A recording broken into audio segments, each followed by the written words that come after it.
So today I am interviewing the president and the vice president of SPAH, the Society for the Preservation and Advancement of the Harmonica.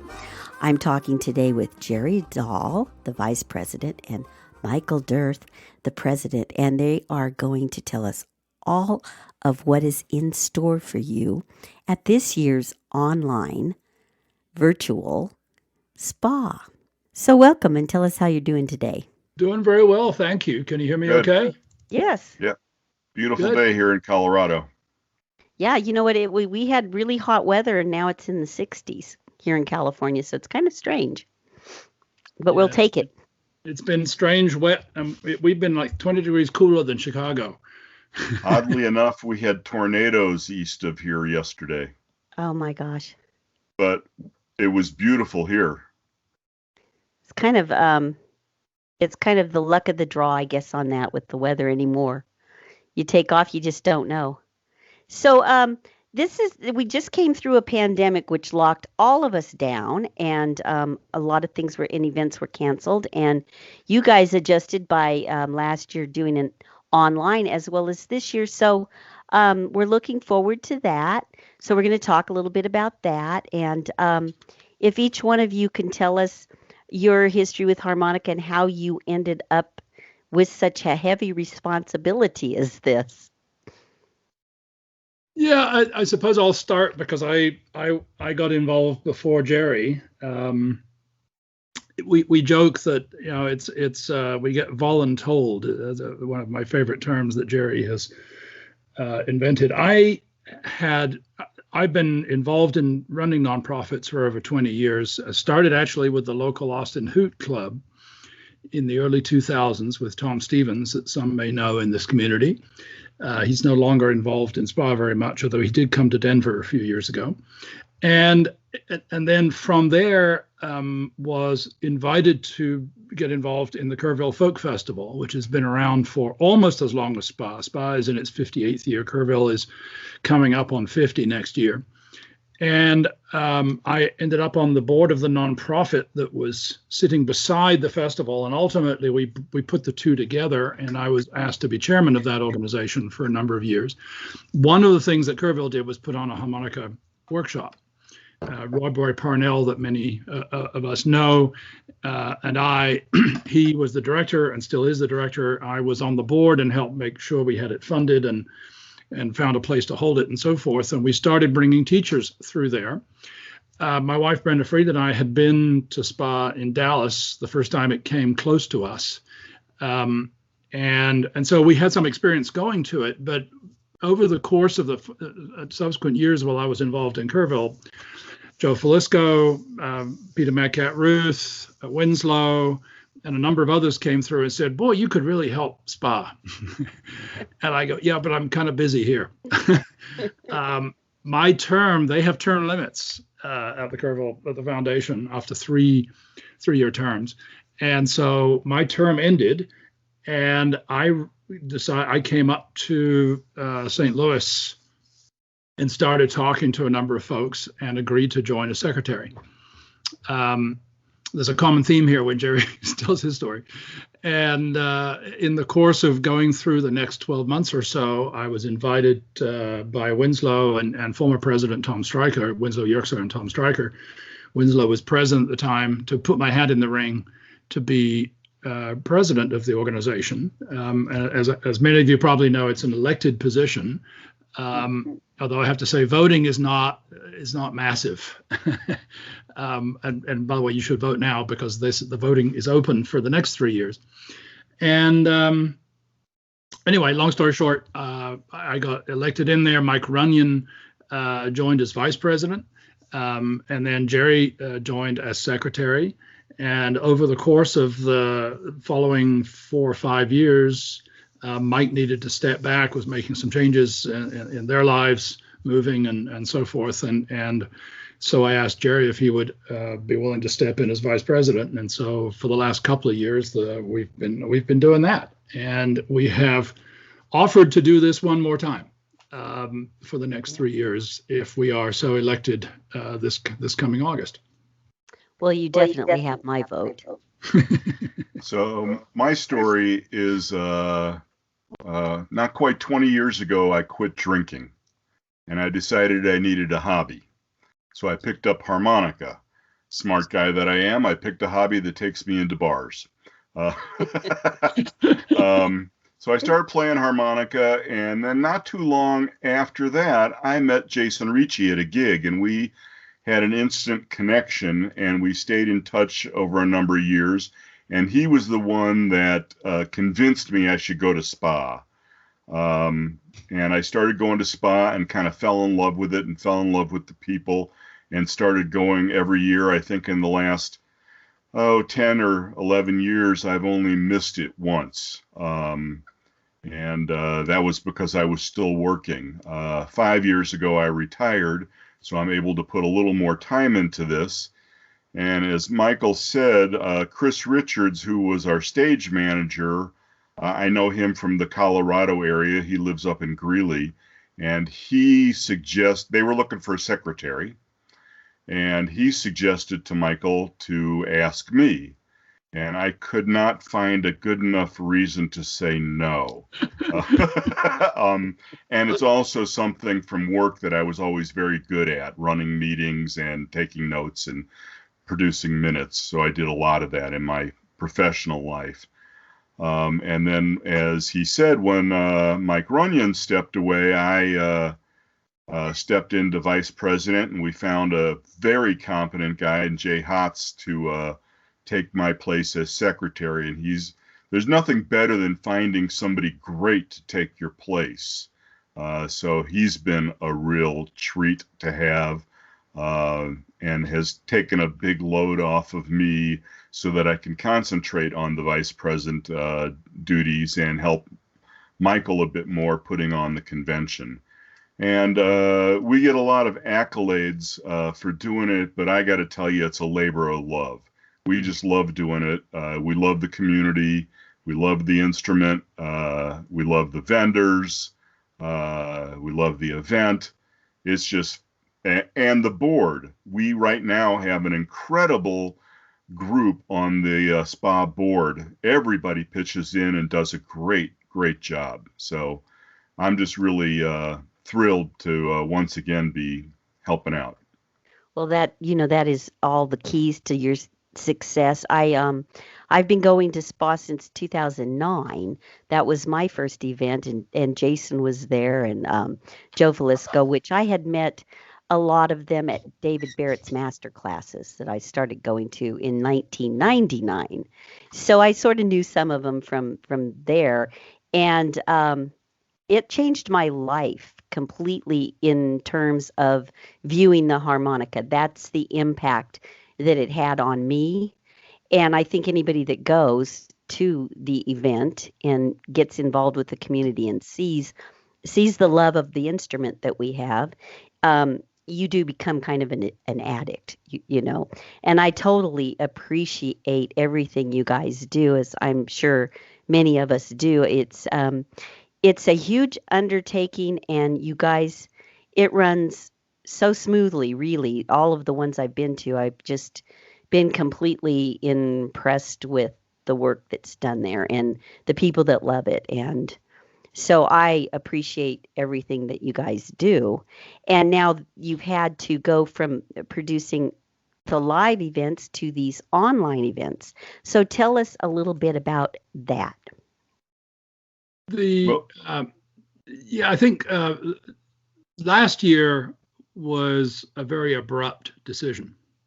We had actually started as one of the things that we changed a few years ago was we realized that a lot of people come to SPA and don't really need to know who's playing, who's performing, but they just want to be together in a room and spend 4, 5, 6, 7 days with their old friends and play music and enjoy themselves. And so we start selling tickets now in late February, early March.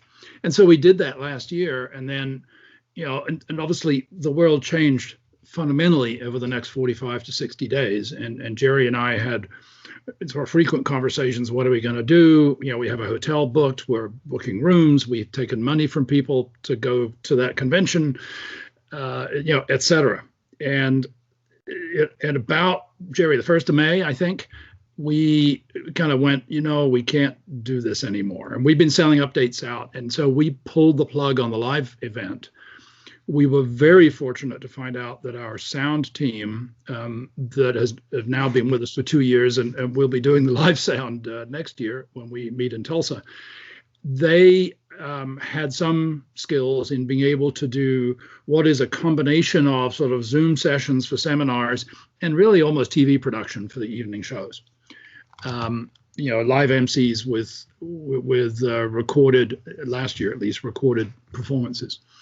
And so we very quickly figured out, we really don't know what to do here. So let's just tell everybody you can come and do the whole thing on tips.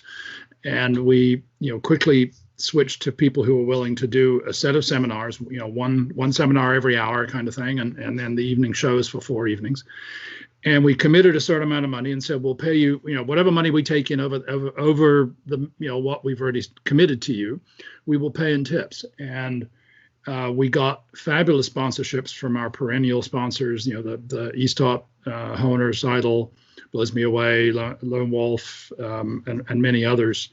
And we put all that money in the hopper, and we ended up paying people almost 2.5, 3 times what we had promised them. And the goal that Jerry and I set out when we set out to do it was, we need to put money in the pockets of our community. We talk about what is the Society for the Preservation and Advancement of the Harmonica. What is preservation? Preservation's about a lot of things. It's about the instrument, it's about the music, it's about the styles of music, the trios versus blues versus chromatic versus, but one of the things that's very important is preserving the people and the performers and the teachers and the craft. And so we knew we had to put money in the pockets of people who probably hadn't worked by the time August came around, hadn't worked much, if at all, for 6 months. Yeah. And so we were really, really pleased. But we did that with sort of a look, just do your best to do a video, and then we'll send you all the money we can at the end. And everybody got a 200% tip, which was wonderful. Some people basically said, I was going to spend $1,000 on a hotel, so here's my $1,000. I mean, it was that kind of wonderful generosity that we got from our community. This year, we decided to do it in February because, 500, sort of many of us are over 60, some are over 70 or 80 or 90 in a hotel room playing harmonica for 5 days when you're sitting there in February. Just at the beginning of the vaccination process, still didn't feel like a good idea, because people would have to make plans, people would have to commit, getting people to fly there, performers who might not be able to come from international countries, all the complexities of that. And so we early on said, let's not do what we did last year. Let's start now and do it this year. And so we're making it bigger and better. We'll talk more in a while about what's bigger and better this year than last year, but what can we do to hope, because we hope this is the last time we do this in this form. What can we do to kind of really put a cherry on the top of what happened the year before? Yeah, so last year we kind of did it on a shoestring. We pulled the trigger not quite at the last minute, but enough to give us time to plan. And as Michael said, it was we've had great sound people over the years, but using these guys who we used once before at the Denver SPAH to do the sound, and they also had the video capability, really, really helped. They were worth every penny. This year we intend to expand it quite a bit. I must say, to all the people who think we should do this over and over and over again, it takes about 5 times more work to do this SPAH convention virtually than in person. That's my calc. That's my calculation. I totally agree, Jerry. Yeah, and you know what? I really like in person. There's that experience is so wonderful. Yep. There's nothing like that human experience of walking around the corner and seeing the Sardos playing on the sofa. No kidding. And and so it really, I mean, Jerry says 5 times as much work. If you think about all the things that we do packed into 1 week, we have everybody there and we have everybody's attention. the challenge of doing it this way is that it all has to happen ahead of time, and everybody's got other things to do Right. for 4 months. And so getting it and just getting a board meeting, together with all the people that need to be there, we had to do a reset this time and push it out a week because we couldn't get one day where we could get at least the top sort of 7 or 8 people that just have to be there, to be able to join us. And so and then we do, unlike in the live situation, although we do it sometimes in the live situation, because we are producing a recorded show and it's going to be put on YouTube for our registrants to watch, we have to have a license agreement that allows us to do that. And so everybody signs an agreement that says, in exchange for us paying them the fee that we're going to pay plus the tip thing we mentioned, that you will deliver us a performance and that we have the right to show it and allow our registrants to watch it afterwards. And many of our, last year we learned many of the people who watched the show watched it at midnight or 2 a.m. our time, because they were watching it in China or in India or in Singapore or in Taiwan. And so we had almost half of our audience last year was outside North America. And of course, that doesn't happen when we do it in person. We only get maybe 10% from outside North America. And so having that, so all the things that we do ahead of time that we don't have to do, because we all just go, okay, we'll just show up. Here's your hotel room, and please just arrive and then do your performance, and we will be there with the sound crew to make sure it sounds good. Is very different when you have to do that with 60 different cameras, 60 different microphones, 60 different recording engineers. Yeah, it's hard to fathom. 60 hours plus of music and seminars this year. Wow. Yeah. So now if you're listening to this and you aren't a member of the Society for the Advancement and Preservation of the Harmonica, I would suggest you go to their website and join. And then also register for this event. You've heard what the work is about, and the performances are going to be there. And also with that, you get a harmonica magazine that is very, very much a great value for the membership.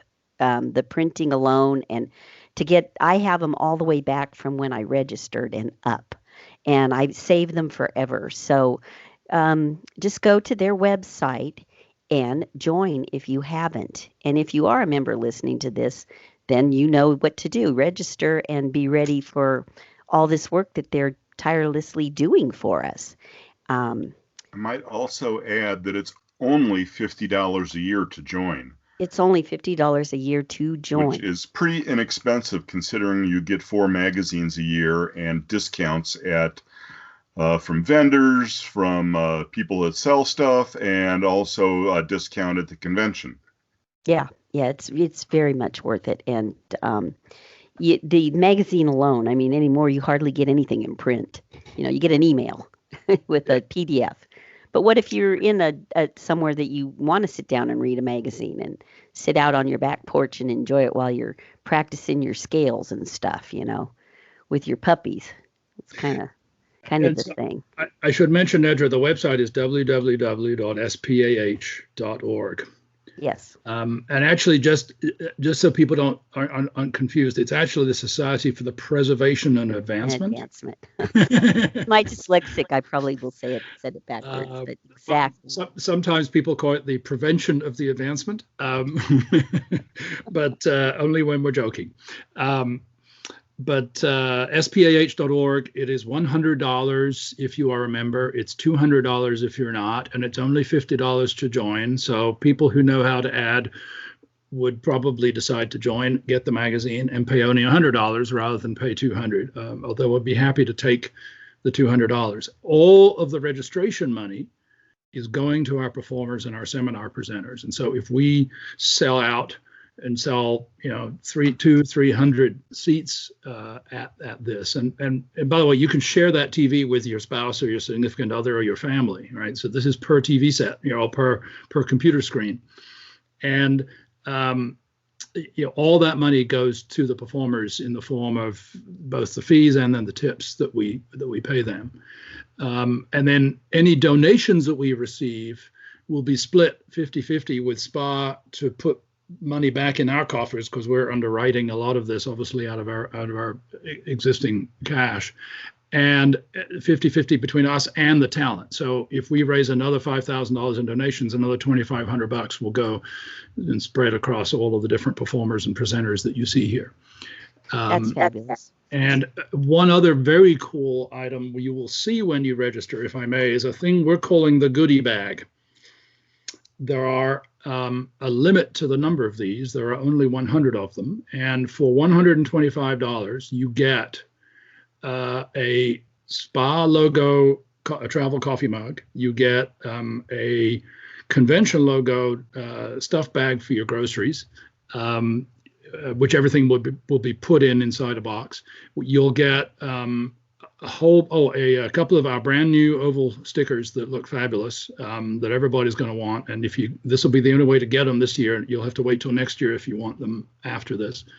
We're going to put in there 2 patches from the 1993 30-year anniversary that were unearthed by one of our predecessors, Bob Williams, and sent to us. So a couple of those are going in there. And if you bring one of those to next year's live convention, I know this is getting complicated, but if you bring one of those patches, attached to your body or just carry it in, we will hand you a 1993 genuine vintage bolo.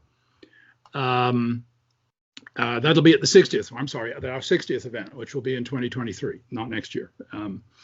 So we're going to have some fun with it. We've also got 2 harmonicas will be in that box from 2 of our sponsors, one from Hohner, one from Eastop. There will be a whole collection of stickers and wristbands and other things from Seidel. There are a couple of pens from Lone Wolf and Blows Me Away. And about 75 of those dollars towards the goodie bag will also go towards the talent and go in the tip jar. So once we cover our cost on those bags, then that'll go in. Another thing, if you register by the 15th of June, by midnight Central Time, on the 15th of June, your name, and you're a paid registrant. This is not for our performers, for people who've paid the $100, members. We will draw one name out of the hat, and you will win one of the Hohner 125th anniversary Melody Maker gold-plated harmonicas, which are limited edition. They're not making any more of them. They're not selling them. They are only available through various drawings and giveaways. And so one of those will be drawn. Jerry, I'm thinking we'll do it on Saturday night when we're together. And draw a name out of a hat and then send that off to those folks. So there's a lot of reasons to pay your money now and get involved. I know there isn't a hotel room to book, but we really like to know that you guys are going to be here so we know how many people to expect. That's a virtual hat, by the way. Yeah. Well, I think that's outstanding, and I'm really pleased that I can be here talking to you guys today about this, because that's also taking time for you to sit here and tell us all the wonderful stuff that's going on. And you're probably doing that in a lot of things right now. So this interview, once I put it up in the podcast, will be there probably forever. So this SPAH is the year 2021. And we're looking forward, as we're talking here, to the 60th and next year, and the live versions of this. And I want to thank you guys so much for all the work that you do, because volunteering and running organizations like this really are a labor of love. And there's a few people that really kick in and do most of the work. And that appears to be you guys. And I'm sure quite a few others on the board of directors. I know Tom. We go up and sometimes jam with him up in Reno. Tom Stryker, and he's just become a great friend. And then we have the pleasure here in California of hanging out with Winslow down at the Berkeley Harmonica Club. So it's if you live somewhere and you don't have a club, find one or maybe organize one because we want to keep this going. I know that, like you're saying, a lot of members are getting older in the trio and the different people. As we get older, we need this to be passed down, and we need other people to pick up the torch and keep it alive.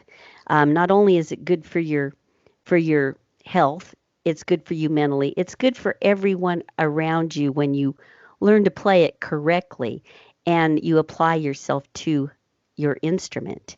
Um, it's something that these type of events can, the live events and even the virtual and learning online is a wonderful way to advance your skill as a beginner. And no one at these events treats anyone from the pro to the beginner differently. So it's a really inclusive um, home, the harmonica I home. remember in Sacramento, there was a young kid that showed up and he had just started playing. I think he owned one harmonica, and everybody found out that he had just started. By the time he left SPAH at the end of the week, somebody had given him a free case, somebody had given him a set of 7 harmonicas. I mean, this guy really raked it in, and it's all because the group is so generous. Really, everyone is. Yeah. Yeah. I've seen that from the very beginning, and I would echo everything you say, Nedra. It's a special place. It is as much a community, and it is as much a sharing community. And I think most of us have been to other events and festivals and so forth. And I've been to other harmonica events where you see people and you certainly have a nice time, but there isn't sort of this feeling that you're a family. And SPAH has that feeling, and that was one of the things that really appealed to me when I was invited to get involved and realized how close I was to these folks, and people like Mad Cat and Joe and Winslow that I've known for now 20 years, and just being able to spend time with them virtually, obviously, for the last 18 months, but.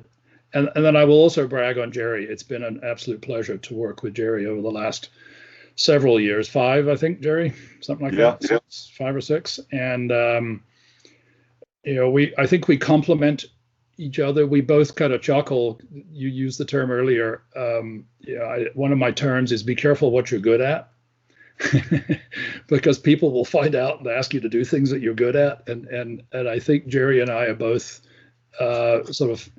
We have a skill set along with the rest of this team that we really lead and get out of the way, that allows all of us to work together, take responsibility for things. If you're going to do it, then tell us you're going to do it, and then do it. And if you can't, then cry out for help, and we'll help you. And that kind of approach, that we value each other's time, we don't waste each other's time when we're talking, we move things through relatively quickly, because we're geographically distributed from northeastern Canada to the southwestern United States, Jerry. Yeah. Pretty much all points in between. So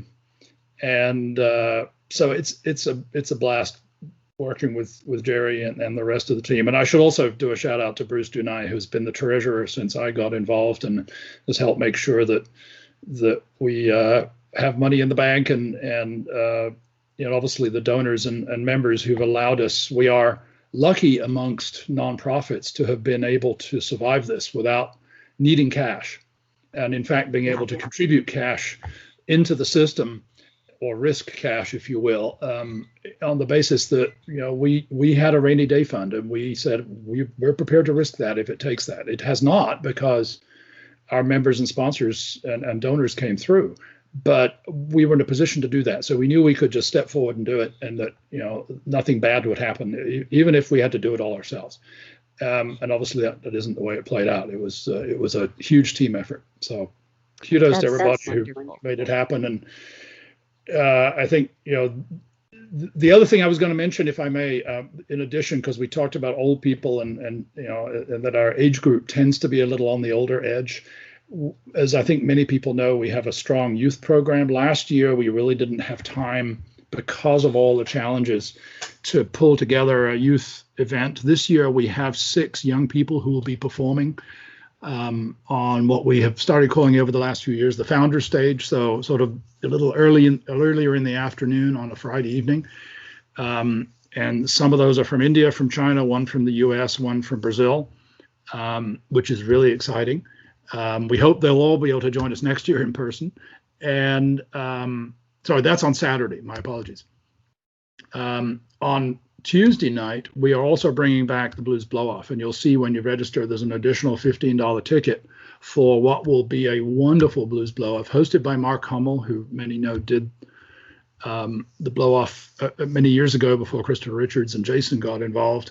And it's going to be done live actually in the Bay Area with Aki Kumar, Nick Clark, Gary Smith, Andy Santana, an amazing backup band, including Rusty Zinn, June Core, who many may remember from Charlie Musselwhite's band, and Bob Welsh. So that's going to be Tuesday night, as usual, a SPAH version of the Blues Blow-Off to kick us off on Tuesday. So lots of really cool stuff. We've got chromatic music, we've got diatonics, we've got trios, we've got people from around the world, from Argentina, from Europe. We've got men, we've got women, we've got the full climate of diversity on display this time. So we're really excited about the agenda and the calendar. That sounds wonderful. I want to thank you so much for your time, and I'm going to get this out there and hope to see you guys in person next year. And I will be tuned in to the event. And thank you very much. Cool. Thank you, Nedra. Thanks for inviting us to do this. Thank you, Nedra, and we look forward to seeing you in person, and Julio as well. Yes, he's out there listening to this. He's my number one support in life, and I feel lucky to have him. You know what a guitar player and a harmonica need each other. That's for sure. That's what I say. With him and her, it's just you find the right person, and it's a blessing for sure. So thank you guys. Thank you, Nedra. Appreciate your time. What a fun interview. Now, if you look in the section below that I put, you will find all the links to where you can join and be a part of this wonderful family of harmonica players. Goodbye for now, and as always, keep tuned in and keep playing your harmonica.